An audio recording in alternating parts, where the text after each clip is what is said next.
Everyone, আশা করি তোমরা ভালো আছো। আমিও ভীষণ ভালো আছি। গুড মর্নিং সবাইকে। রোজ সকালে উঠে বাড়ির টুকটাক কাজ সেরে আমি চা করতে যাই, আর আজকে চা করতে গিয়ে বিপদে পড়ে যাই। দেখি যে গ্যাস শেষ হয়ে গেছে, তাই আবার মা উনুন জ্বালিয়ে কষ্ট করে আমার জন্য চা বানিয়ে দেয়। আর চা খেতে খেতে দেখি আদরের পাপা ওকে আমাদের বাড়ি দিয়ে চলে যায়।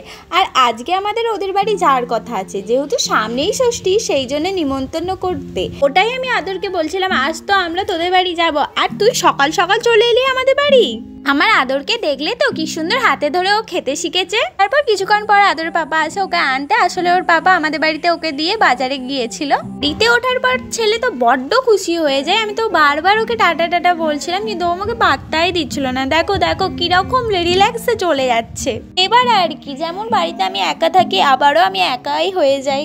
আর সানডে মানেই সেই দিনকে লাঞ্চে হবে চিকেন। এটা তো প্রায় সকলের বাড়িতেই হয়। হ্যাঁ, আমাদের বাড়িতেও সেই একই। আর সন্ধ্যেবেলা দিদিদের বাড়ি যাওয়ার জন্য রেডি হয়ে যায়। আজকে দিদিদের বাড়ি আমি, মা, বাবা তিনজনেই যাব আমরা। প্রত্যেক দিন মা রেডি হয়ে আমার জন্য ওয়েট করে, কিন্তু আজকে আমি রেডি হয়ে গেছি, তাই মায়ের জন্য এখন ওয়েট করব। সত্যি কথা বলতে রেডি হয়ে গিয়ে কারোর জন্য বসে বসে ওয়েট করতে খুব বিরক্ত লাগে। এই তো অনেকক্ষণ ওয়েট করার পর আমরা পৌঁছে যাই দিদির বাড়ি। আর গিয়ে দেখি না ওরা সবাই তখনও টিভি দেখছে। আর যেতে না যেতে অতিথি আপ্যায়ন শুরু হয়ে যায়। দিদি আমাদের দিকে কোল্ড ড্রিঙ্কস দিয়ে যায়, আর আমি একটু দুষ্টুমি করে আদরকে খাইয়ে দেখছিলাম। আর ওর মুখ দেখো।